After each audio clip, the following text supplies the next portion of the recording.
Good morning students. तो IIT GeM 2022 में question number 57 जो आपके लीनियर अलजेब्रा से पूछा गया था, ठीक है। तो आसान सा क्वेश्चन था। इसमें एक मैट्रिक्स दे रखी है 4x4 ऑर्डर की और हमें उसका डिटरमिनेंट फाइंड करना है, ठीक है। तो यहाँ जो मैट्रिक्स है उसमें क्या है कि इसकी जो एंट्रीज हैं, तो आप देखो इसमें हर रो के अंदर है वो 3 एंट्रीज है, वो क्या है, सेम आ रही हैं। और यहाँ से आप देख सकते थे कि इस मैट्रिक्स में जो रो सम है वो क्या आ रहा है, सेम आ रहा है। जैसे यहाँ रो सम करेंगे तो क्या आ रहा है 41, यहाँ जो रो सम है वो 41, रो सम 41 और रो सम 41। और हम जानते हैं स्टेटमेंट, अगर किसी मैट्रिक्स में अगर रो सेम अगर लेमडा आ रहा है, हर रो का सम अगर लेमडा आ रहा है तो लेमडा उसकी आइगन वैल्यू बन जाती है। तो यहाँ से हम क्या बोल सकते हैं कि लेमडा इक्वल्स टू या लेमडा 1 इक्वल्स टू 41 है, वो इस मैट्रिक्स की क्या बन गई, आइगन वैल्यू बन गई। इस मैट्रिक्स की क्या बन गई, आइगन वैल्यू।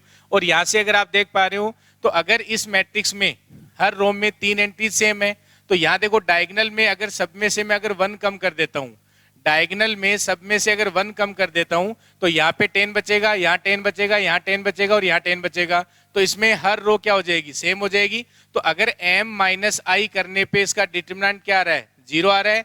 तो हमें जानते हैं कि अगर m माइनस लेमडा आई का डिटरमिनेंट अगर 0 होता है तो हम कहते हैं कि लेमडा है वो इस मैट्रिक्स m की क्या बन जाती है, आइगन वैल्यू बन जाती है। ये हम डेफिनेशन जानते हैं। अगर m माइनस लेमडा आई का डिटरमिनेंट अगर 0 आता है तो लेमडा इसकी आइगन वैल्यू बन जाती है। तो यहाँ ये जो 1 है वो इस मैट्रिक्स m की क्या बन गई, आइगन वैल्यू। क्यों? क्योंकि m माइनस आई का जो डिटरमिनेंट है वो 0 आएगा। और 0 क्यों आ रहा है, दिख रहा है साफ, क्योंकि इसमें हर रो सेम हो जाएगी।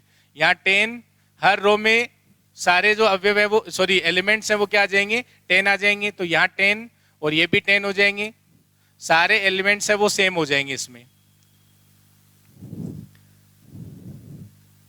ये लो, सारे अवयव क्या हो जाएंगे, सारे एलिमेंट्स है वो क्या हो जाएंगे, सेम हो जाएंगे। तो इसका डिटरमिनेंट क्या आ गया, इसका डिटरमिनेंट है वो 0 आ गया। और इस मैट्रिक्स की जो रैंक है वो क्या आएगी, 1।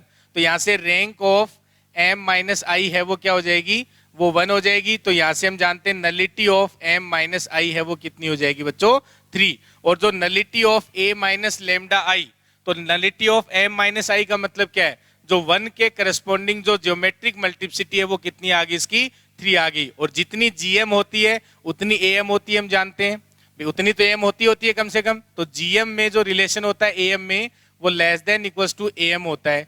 तो जितनी gm है उतनी अलजेब्रिक मल्टीप्लिसिटी इसकी आएगी।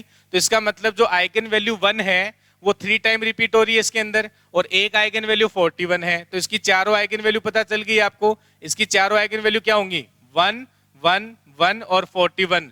और आइगन वैल्यू का जो प्रोडक्ट होता है बच्चों वो क्या होता है, डिटरमिनेंट होता है। तो 1 इंटू 1 इंटू 1 इंटू 41, तो इसका जो डिटरमिनेंट है वो क्या आ जाएगा, 41 आ जाएगा। तो आप डायरेक्ट इसकी आइगन वैल्यू देख सकते थे।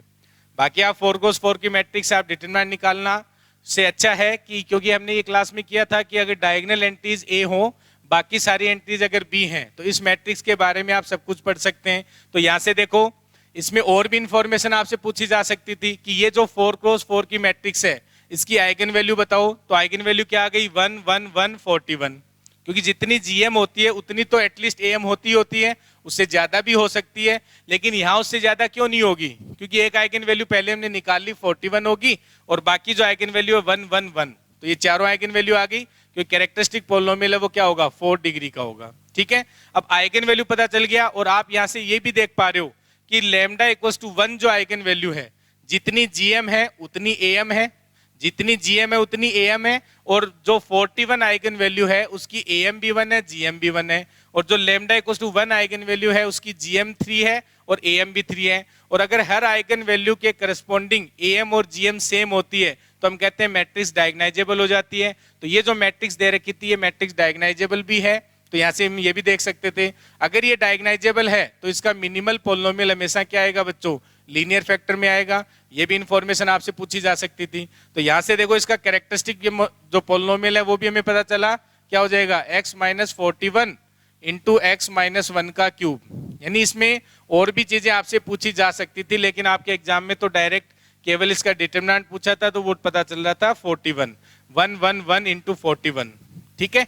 तो यहाँ देखो इसका कैरेक्टरिस्टिक पूछा जा सकता था, या इसका मिनिमल पॉलिनोमियल है वो हमसे पूछा जा सकता था। वो क्या हो जाएगा, x माइनस 4 और इंटू एक्स माइनस 1 आप वेरीफाई कर सकते हैं। और वेरीफाई करने की जरूरत नहीं है क्योंकि हमें पता है ये मैट्रिक्स डायगोनाइजेबल है और डायगोनाइजेबल मैट्रिक्स का जो मिनिमल पोलिनोमियल होता है वो हमेशा लीनियर फैक्टर में आता है। तो बाकी इन्फॉर्मेशन भी आप इस मैट्रिक्स के बारे में पढ़ सकते हैं। जैसे यहाँ इसने 4 क्रॉस 4 का दिया, आप इसको n क्रॉस n पे देख सकते हैं। अगर मान लो ये तो 4 क्रॉस 4 का दिया, ऐसे n क्रॉस n के लिए इस मैट्रिक्स के बारे में आप सारी चीजें बता सकते हैं, ये ध्यान रखेंगे। ठीक है, तो ये हमारे पास क्वेश्चन था और आसान सा क्वेश्चन था, इसका आंसर क्या आ जाएगा 41 आ जाएगा। ठीक है, थैंक यू फ्रेंड्स।